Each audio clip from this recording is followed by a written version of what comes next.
Hi guys, நீங்கள் new மாம் இல்லை pregnancy உமனாக இருந்தால் இந்த வீடியோ உங்களுக்கு தான். என்னென்னு தானே யோசிக்கிறீங்க?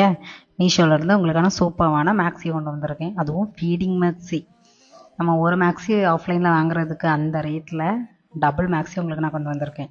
எவ்வளோ இருக்குன்னு தானே யோசிக்கிறேன். ஜஸ்ட் 590 இந்த 2 மேக்ஸியும் நான் மீஷோவில் பர்ச்சேஸ் பண்ணேன். சொன்னால் நம்ப மாட்டீங்க, உங்களுக்கு நான் வியர் பண்ணியே காமிக்கிறேன் பாருங்கள். எப்படி மீஷோவுக்கு கட்டுப்படி ஆகுதுன்னே தெரில, அவ்வளோ சூப்பராக இருந்துச்சு. பியோர் காட்டனில் சென்டரில் நல்ல அழகாக ப்ளீட்லாம் வச்சு கன்சீவாக இருக்கவங்க கூட மேபி ஒரு 9 மந்த் வரைக்கும் யூஸ் பண்ணலாம்னு நினைக்கிறேன். அந்த மாதிரி கொடுத்துருந்தாங்க. சூப்பரான நெக் பேட்டர்னில் கையில் எலாஸ்டிக் வச்சு பஃப் ஸ்லீவ் வச்சு டபுள் சைடு ஜிப் வச்சு ஃபீடிங் மேக்ஸி செம்மையாக இருந்துச்சுங்க. இதுலேயே இன்னொரு கலர் வந்து என்னோட most favourite black and white தாங்க. அதுலேயும் சேம் பேட்டர்னில் சேம் டிசைனில் சூப்பராக கொடுத்துருந்தாங்க. உங்களுக்கு இந்த ட்ரெஸ் வேணும்னு நினச்சிங்கன்னா லிங்க்னு கமெண்ட் பண்ணுங்க, நானே உங்களுக்கு டிஎம் பண்ணுறேன். உங்களோட நியூ மாம் இல்லை ப்ரெக்னன்சி ஃப்ரெண்டுக்கு இந்த வீடியோவை ஷேர் பண்ணி விட்டு போங்க. Tata bye by.